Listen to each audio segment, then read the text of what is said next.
शांति 3/8/2024 की प्रातः मुरली। ओम शांति। बाप दादा मधुबन बाबा कहते मिठे बच्चे, यह हेउछि विशाल एवं अविनाशी रंगमंच ଯେଉଁଠାରେ ତୁମେ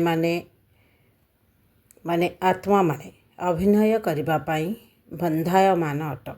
एथिरे प्रत्येकंकर पूर्व निश्चित अभिनय निर्धार्य रही। बाबा कौन कहले, ये विशाल एवं अविनाशी रंगमंच ଯେଉଁଠାରେ आमेମାନେ ଆସିଛନ୍ତି आत्मा माने अभिनय करने एठी आमे बंधायमान अटंती। एथिरे प्रत्येकंकर पूर्व निश्चित अभिनय निर्धार्य हो जाइछि। प्रश्न रे बाबा कहते कर्मातीत अवस्था को प्राप्त करिवार पुरुषार्थटा कौन? उत्तर रे बाबा कहले, कर्मातीत हेबापाई पूरा पूरा समर्पण हेबापाई पड़िबो। पूरा पूरा समर्पण हेबाको पड़िबो। निजर किछि भी रहिबो नाही। जदि सबु किछि भूली जाइथिबो तेबे जाई कर्मातीत होई परिबो। ଯେଉଁମାନଙ୍କୁ ଧନ ଦୌଲତ ପିଲା ଛୁଆ ମନେ ପଡ଼ୁଛନ୍ତି ସେମାନେ कर्मातीत ହୋଇପାରିବେ ନାହିଁ। ସେଥିପାଇଁ ବାବା କହୁଛନ୍ତି, ମୁଁ ଗରିବମାନଙ୍କର ବନ୍ଧୁ ଅଟେ। ଗରିବ ପିଲାମାନେ ତୁରନ୍ତ ସମର୍ପଣ ହୋଇଯାଆନ୍ତି ଏବଂ ସହଜରେ ସବୁକିଛି ଭୁଲି ଏକମାତ୍ର ବାବାଙ୍କ ସ୍ମୃତିରେ ରହିପାରନ୍ତି। ଓମ୍ ଶାନ୍ତି। ଆତ୍ମାର ପିତା ବସି ଆତ୍ମାମାନଙ୍କୁ ବୁଝାଉଛନ୍ତି। ପିଲାମାନଙ୍କ ବୁଦ୍ଧିରେ ନିଶ୍ଚିତ ହୋଇସାରିଛି ଯେ ଏବେ ଘରକୁ ଯିବାକୁ ହେବ, କିନ୍ତୁ ଏକଥା ଭକ୍ତମାନଙ୍କ ବୁଦ୍ଧିରେ ନାହିଁ। ତୁମମାନେ ଜାଣିଛ ଏହି 84 ଜନ୍ମର ଚକ୍ର ଏବେ ଶେଷ ହେବାକୁ ଯାଉଛି। ଏହା ବହୁତ ବଡ଼ ଅବିନାଶୀ ମଣ୍ଡପ ଅଥବା ଷ୍ଟେଜ୍ ଅଟେ। ଅବିନାଶୀ ନାଟ୍ୟଶାଳା ଅଟେ। ତୁମକୁ ଏହି ପୁରୁଣା ନାଟ୍ୟଶାଳାକୁ ଛାଡ଼ି ଘରକୁ ଯିବାକୁ ହେବ, କିନ୍ତୁ ଅପବିତ୍ର ଆତ୍ମା ଘରକୁ ଯାଇପାରିବ ନାହିଁ। ତେଣୁ ପବିତ୍ର ନିଶ୍ଚିତ ହେବାକୁ ପଡ଼ିବ। ବର୍ତ୍ତମାନ ଏହି ଖେଳର ଶେଷ ସମୟ।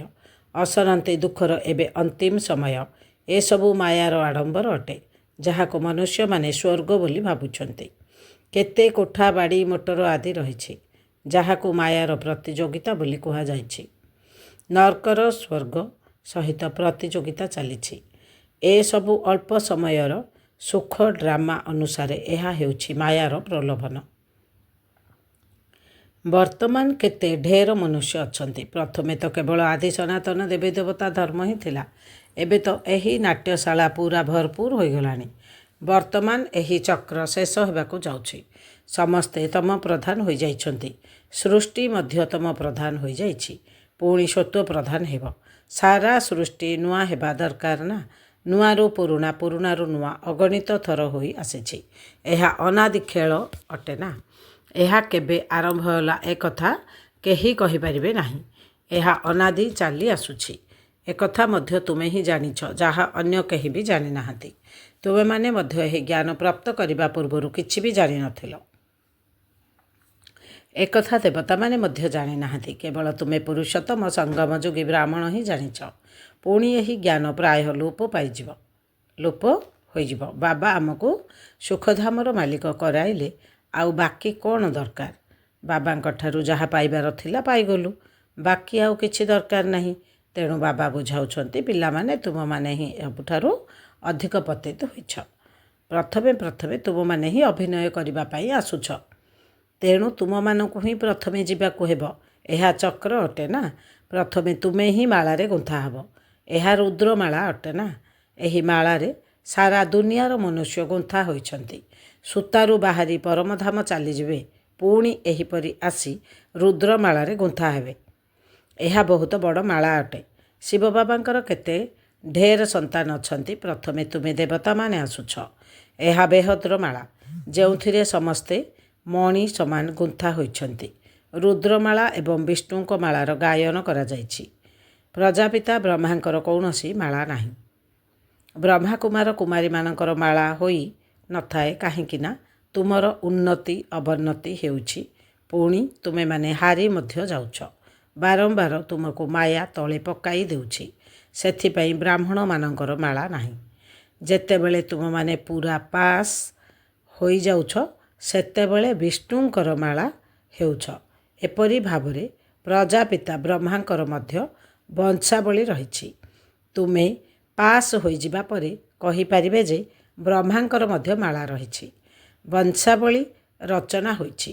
ବର୍ତ୍ତମାନ ସମୟରେ ମାଳା ତିଆରି ହୋଇପାରିବ ନାହିଁ, କାହିଁକି ନା ଆଜି ପବିତ୍ର ରହୁଛନ୍ତି, କାଲି ପୁଣି ମାୟା ଚାପୁଡ଼ା ମାରି କାୟା ପରିବର୍ତ୍ତନ କରିଦେଉଛି। ଏହାଦ୍ୱାରା କରିଥିବା ରୋଜଗାର ମଧ୍ୟ ସମାପ୍ତ ହୋଇଯାଉଛି। ସେଥିପାଇଁ ଭାଙ୍ଗି ପଡ଼ୁଛନ୍ତି। କେଉଁଠାରୁ ତଳକୁ ଖସୁଛ ବିଚାର କର। ବାବା ତ ବିଶ୍ୱର ମାଲିକ କରୁଛନ୍ତି। ତାଙ୍କ ଶ୍ରୀମତରେ ଚାଲିଲେ ତୁମମାନେ ଉଚ୍ଚ ପଦ ପାଇପାରିବ। ଯଦି ହାରିଗଲ ତେବେ ସବୁ କିଛି ଶେଷ ହୋଇଯିବ। କାମ ବିକାର ମହାଶତ୍ରୁ। ଏହାଠାରୁ ହାରିବା ଉଚିତ ନୁହେଁ। ବାକି ସବୁ ବିକାର ତାର ପିଲାଛୁଆ ଅଟନ୍ତି। ସବୁଠାରୁ ବଡ଼ ଶତ୍ରୁ ହେଲା କାମ ବିକାର। ତେଣୁ ଏହା ଉପରେ ହିଁ ବିଜୟ ପ୍ରାପ୍ତ କରିବାକୁ ହେବ। କାମ ବିକାର ଉପରେ ବିଜୟ ପ୍ରାପ୍ତ କଲେ ତୁମମାନେ ଜଗତ ଜିତ ହୋଇଯିବ। ଏହି 5 ବିକାର ତୁମର ଅଧା କଳ୍ପର ଶତ୍ରୁ ଅଟନ୍ତି, କିନ୍ତୁ ତାଙ୍କୁ କେହି ଛାଡ଼ୁନାହାନ୍ତି। ସମସ୍ତେ ପାଟି କରି କହୁଛନ୍ତି ଯେ କ୍ରୋଧ କରିବାକୁ ପଡ଼ୁଛି, କିନ୍ତୁ ଦରକାର କ'ଣ ଅଛି? ସ୍ନେହର ସହିତ ମଧ୍ୟ କାର୍ଯ୍ୟ ହୋଇପାରିବ। ଚୋରକୁ ଯଦି ସ୍ନେହର ସହିତ ବୁଝାଇବ ତେବେ ସିଏ ତୁରନ୍ତ ସତ୍ୟ ବୁଝିନେବ। ବାବା ବୁଝାଉଛନ୍ତି, ମୁଁ ସ୍ନେହର ସାଗର ଅଟେ ନା, ତେଣୁ ପିଲାମାନେ ମଧ୍ୟ ସ୍ନେହର ସହିତ କାମ କରିବା ଉଚିତ। କୌଣସି ବଡ଼ ପୋଜିସନରେ ବି ଥାଆନ୍ତୁ, ବାବାଙ୍କ ପାଖକୁ ତ ମିଲିଟାରୀ ବାଲା ମଧ୍ୟ ଆସୁଛନ୍ତି। ସେମାନଙ୍କୁ ମଧ୍ୟ ବାବା ବୁଝାଉଛନ୍ତି, ଯଦି ତୁମେ ସ୍ୱର୍ଗକୁ ଯିବାକୁ ଚାହୁଁଛ ତେବେ କେବଳ ଶିବ ବାବାଙ୍କୁ ମନେ ପକାଅ। ସେମାନଙ୍କୁ କୁହାଯାଉଛି, ତୁମେମାନେ ଯୁଦ୍ଧଭୂମିରେ ଶରୀର ତ୍ୟାଗ କରିଲେ ସ୍ୱର୍ଗକୁ ଯିବ। ବାସ୍ତବରେ ଏହା ହିଁ ଯୁଦ୍ଧଭୂମି ଅଟେ। ସେମାନେ ଲଢ଼େଇ କରି କରି ମରିଯାଉଛନ୍ତି, ପୁଣି ଯାଇ ଜନ୍ମ ନେଉଛନ୍ତି। କାହିଁକି ନା ସଂସ୍କାର ନେଇ ଯାଉଛନ୍ତି। କିନ୍ତୁ ସେମାନେ ସ୍ୱର୍ଗକୁ ତ ଯାଇପାରିବେ ନାହିଁ। ତେଣୁ ବାବା ସେମାନଙ୍କୁ ବୁଝାଉଥିଲେ, ତୁମେ ଶିବ ବାବାଙ୍କୁ ମନେ ପକାଇଲେ ସ୍ୱର୍ଗକୁ ଯାଇପାରିବ। କାହିଁକି ନା ବର୍ତ୍ତମାନ ସ୍ୱର୍ଗର ସ୍ଥାପନା ହେଉଛି।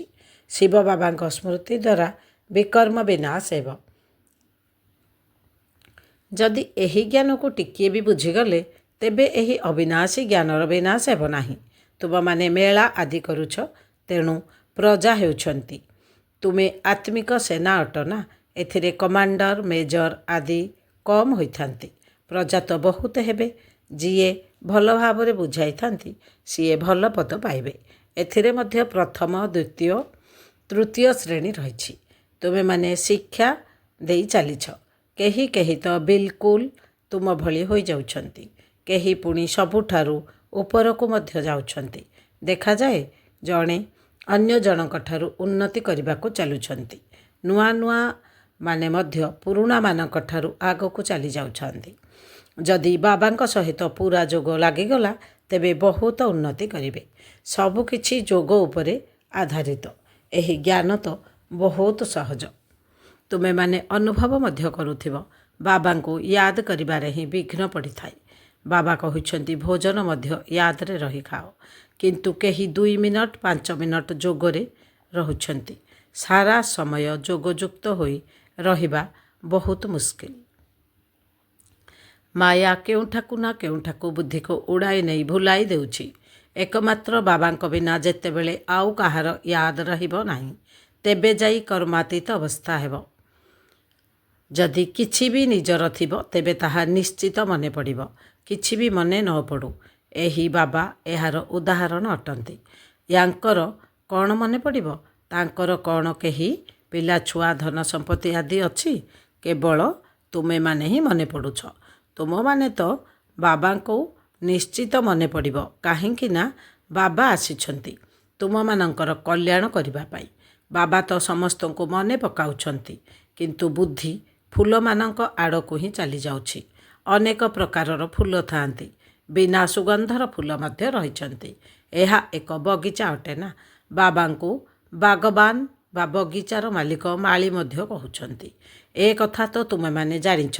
ମନୁଷ୍ୟ କ୍ରୋଧର ବଶବର୍ତ୍ତୀ ହୋଇ କେତେ ଲଢ଼େଇ ଝଗଡ଼ା କରୁଛନ୍ତି। ବହୁତ ଦେହ ଅଭିମାନ ରହିଛି।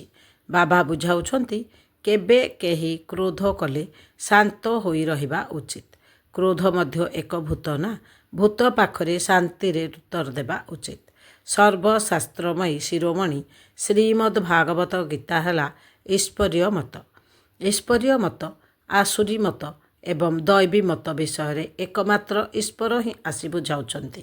ବାବା ଆମକୁ ରାଜଯୋଗର ଜ୍ଞାନ ଦେଉଛନ୍ତି।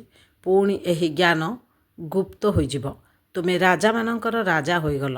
ପୁଣି ଏହି ଜ୍ଞାନ କ'ଣ କରିବ? 21 ଜନ୍ମ ପାଇଁ ତ ପ୍ରାରବ୍ଧ ଭୋଗ କରୁଛ। ସେଠାରେ ତୁମେମାନେ ଜାଣିପାରିବ ନାହିଁ ଯେ ଏହା ଆମ ପୁରୁଷାର୍ଥର ଫଳ ଅଟେ। ଅନେକ ଥର ତୁମେମାନେ ସତ୍ୟଯୁଗକୁ ଯାଇଛ। ଏହି ଚକ୍ର ଘୂରି ଚାଲିଛି। ସତ୍ୟଯୁଗ ତ୍ରେତା ଯୁଗ ହେଉଛି ଜ୍ଞାନର ଫଳ। ଏପରି ନୁହେଁ ଯେ ସେଠାରେ ଜ୍ଞାନ ମିଳିଥାଏ। ବାବା ଆସି ଏଠାରେ ଭକ୍ତିର ଫଳ ଜ୍ଞାନ ଦେଉଛନ୍ତି। ବାବା କହୁଛନ୍ତି ତୁମେମାନେ ଅଧିକ ଭକ୍ତି କରିଛ। ଏବେ ଏକମାତ୍ର ବାବାଙ୍କୁ ମନେ ପକାଅ, ତେବେ ତୋମ ପ୍ରଧାନରୁ ଶ୍ଵତ ପ୍ରଧାନ ହୋଇଯିବ। ଏଥିରେ ହିଁ ତୁମକୁ ମେହନତ କରିବାକୁ ପଡ଼ିବ। ତୁମେ ରଚନାର ଆଦି ମଧ୍ୟ ଅନ୍ତକୁ ମନେ ପକାଅ, ତେବେ ଚକ୍ରବର୍ତ୍ତୀ ରାଜା ହୋଇଯିବ। ଭଗବାନ ନିଜ ପିଲାମାନଙ୍କୁ ଭଗବାନ ଭଗବତୀ କରିବେ ନା, କିନ୍ତୁ ଦେହଧାରୀଙ୍କୁ ଭଗବାନ ଭଗବତୀ କହିବା ଭୁଲ। ବ୍ରହ୍ମା ବିଷ୍ଣୁ ଏବଂ ଶିବ ବାବାଙ୍କ ମଧ୍ୟରେ ନିବିଡ଼ ସମ୍ବନ୍ଧ ରହିଛି। ଏହି ବ୍ରହ୍ମା ପୁଣି ବିଷ୍ଣୁ ହେବେ। ବର୍ତ୍ତମାନ ଏହାଙ୍କ ଶରୀରରେ ହିଁ ଶିବଙ୍କର ପ୍ରବେଶତା ହେଉଛି। ସୂକ୍ଷ୍ମ ଲୋକ ନିବାସୀଙ୍କୁ ଫରିସ୍ତା କୁହାଯାଏ। ତୁମମାନଙ୍କୁ ମଧ୍ୟ ଫରିସ୍ତା ହେବାକୁ ପଡ଼ିବ। ସାକ୍ଷାତକାର ହେଉଛି ବାକି ଆଉ କିଛି ନୁହେଁ। ବ୍ରହ୍ମଲୋକରେ ସମ୍ପୂର୍ଣ୍ଣ ନୀରବତା ଥାଏ। ସୂକ୍ଷ୍ମ ଲୋକରେ ଇଙ୍ଗିତର ଭାଷା ଓ ସୂକ୍ଷ୍ମ ଲୋକରେ କଥାବାର୍ତ୍ତା କରିଥାନ୍ତି। ଏହା ହେଉଛି ବିସ୍ତାରର କଥା। ବାକି ସଂକ୍ଷିପ୍ତରେ କହୁଛନ୍ତି ମନ୍ମନା ଭବ। ମୋତେ ଏବଂ ସୃଷ୍ଟି ଚକ୍ରକୁ ମନେ ପକାଅ। ଏଠାରେ ବସି ମଧ୍ୟ ଶାନ୍ତିଧାମ ଏବଂ ସୁଖଧାମକୁ ମନେ ପକାଅ। ଏହି ପୁରୁଣା ଦୁଃଖଧାମକୁ ଭୁଲିଯାଅ। ଏହା ହେଉଛି ବୁଦ୍ଧି ଦ୍ୱାରା ବେହଦର ସନ୍ନ୍ୟାସ କରିବା। ସନ୍ନ୍ୟାସୀମାନେ ହଦର ସନ୍ନ୍ୟାସ କରିଥାନ୍ତି। ନିବୃତ୍ତି ମାର୍ଗର ଲୋକେ ପ୍ରବୃତ୍ତି ମାର୍ଗର ଜ୍ଞାନ ଦେଇପାରିବେ ନାହିଁ। ରାଜାରାଣୀ ହେବା ପ୍ରବୃତ୍ତି ମାର୍ଗ ଅଟେ। ସେଠାରେ ସୁଖ ହିଁ ରହିଛି, କିନ୍ତୁ ସେମାନେ ସୁଖକୁ ମାନୁନାହାନ୍ତି। ସନ୍ନ୍ୟାସୀମାନେ ମଧ୍ୟ କୋଟି କୋଟି ସଂଖ୍ୟାରେ ଅଛନ୍ତି। ସେମାନଙ୍କର ପାଳନା ଏବଂ ରୋଜଗାର ଗୃହସ୍ଥୀମାନଙ୍କ ଦ୍ୱାରା ହୋଇଥାଏ। ପ୍ରଥମତଃ ତୁମେ ଦାନ ପୁଣ୍ୟରେ ଲଗାଇଲ, ପୁଣି ପାପର ଧନ୍ଦା କରିଲ, ତେଣୁ ପାପ ଆତ୍ମା ହୋଇଗଲ। ତୁମେମାନେ ତ ବର୍ତ୍ତମାନ ଅବିନାଶୀ ଜ୍ଞାନରତ୍ନର ନେଣ ଦେଣ କରୁଛ। ଯେଉଁମାନେ ଧର୍ମଶାଳା ଆଦି ତିଆରି କରୁଛନ୍ତି ସେମାନେ ପର ଜନ୍ମରେ ଭଲ ଫଳ ପାଇବେ। ଇଏ ତ ଅବିନାଶୀ ବାବା ଅଟନ୍ତି। ଏହି ଦାନ ପ୍ରତ୍ୟକ୍ଷ, ମାତ୍ର ତାହା ପରୋକ୍ଷ ଅଟେ। ଈଶ୍ୱର ଅର୍ପଣମ୍ କରୁଛନ୍ତି ନା, ତେବେ ଭୋକ ତ ଉଭୟଙ୍କୁ ହୁଏ ନାହିଁ। ଶିବ ବାବା ତ ଦାତା ଅଟନ୍ତି, ତାଙ୍କୁ କ'ଣ ଭୋକ ହେବ? ଶ୍ରୀକୃଷ୍ଣ ଦାତା ନୁହନ୍ତି। ବାବା ତ ସମସ୍ତଙ୍କୁ ଦିଅନ୍ତି। କେବେ କାହାଠାରୁ କିଛି ବି ନିଅନ୍ତି ନାହିଁ। 1 ଦେବେ 10 ପାଇବେ। ଗରିବ 2 ଟଙ୍କା ଦେଲେ ତାଙ୍କୁ ପଦ୍ମ ମିଳିଯାଇଥାଏ। ମାନେ ସୁଦାମାର ଉଦାହରଣ ବାବା ଦେଇଛନ୍ତି। ଭାରତ ସୁନାର ଚଢ଼େଇ ଥିଲା ନା, ବାବା କେତେ ଧନବାନ କରିଥିଲେ। ସୋମନାଥ ମନ୍ଦିରରେ କେତେ ଅସରନ୍ତି ଧନ ଥିଲା, ସବୁ ଲୁଟି କରି ନେଇଗଲେ।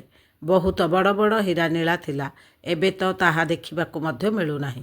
କଟାକଟି ହୋଇ କାର୍ଯ୍ୟରେ ଲାଗିଗଲା। ପୁଣି ଥରେ ଇତିହାସର ପୁନରାବୃତ୍ତି ହେବ। ସେଠାରେ ସବୁ ଖଣି ତୁମ ପାଇଁ ଭରପୁର ହୋଇଯିବ। ହୀରା ନୀଳା ତ ସେଠାରେ ଯେପରି ପଥର ସମାନ ରହିବ। ବାବା ତୁମକୁ ଅବିନାଶୀ ଜ୍ଞାନରତ୍ନ ଦେଉଛନ୍ତି, ଯାହାଦ୍ୱାରା ତୁମେମାନେ ବହୁତ ଧନବାନ ହୋଇଯାଉଛ। ତେଣୁ ମିଠା ମିଠା ପିଲାମାନେ କେତେ ଖୁସି ହେବା ଉଚିତ। ଯେତେ ପଢ଼ିବ ସେତେ ଖୁସିର ନିଶା ଚଢ଼ିବ।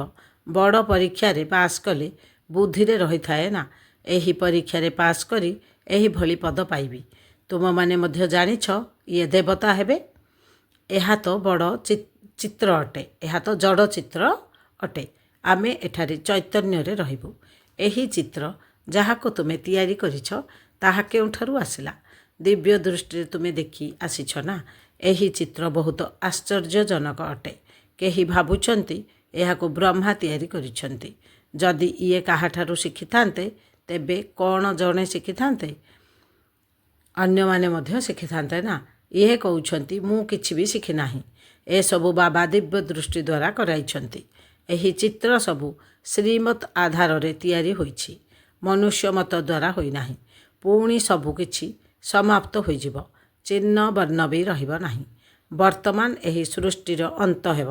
ଭକ୍ତିର କେତେ ସାମଗ୍ରୀ ରହିଛି, ଏସବୁ କିଛି ରହିବ ନାହିଁ।